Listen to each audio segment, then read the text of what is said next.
আসসালামু আলাইকুম। আজকের ডিজিটাল বিজনেস অ্যাওয়ার্ড অনুষ্ঠানে উপস্থিত সম্মানিত অতিথিবৃন্দ এবং সম্মুখে উপবিষ্ট সুধীজন সবাইকে জানাচ্ছি আমার আন্তরিক শুভেচ্ছা ও অভিনন্দন। আজকের এই সন্ধ্যা এক বিশেষ সন্ধ্যা, একটি স্বপ্নের, একটি স্বীকৃতির এবং একটি সম্ভাবনার সন্ধ্যা।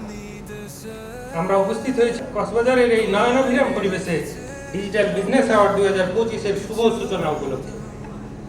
এটি কেবল একটি অ্যাওয়ার্ড প্রোগ্রাম নয়, এটি হলো সেই সকল সাহসী উদ্যোক্তাদের প্রতি সম্মান জানানোর একটি প্ল্যাটফর্ম যারা প্রযুক্তিকে হাতিয়ার করে বদলে দিয়েছে নিজেদের জীবন আর গড়েছে ডিজিটাল বাংলাদেশের ভিত।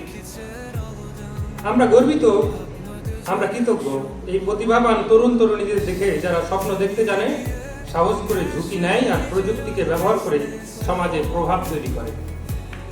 এখন সময় এসেছে স্বপ্নকে সম্মান জানানোর আর সেই সব বিজয়ীদের হাতে ডিজিটাল বিজনেস অ্যাওয়ার্ড 2025 তুলে দেওয়ার যারা সত্যিকার অর্থে তা প্রাপ্য।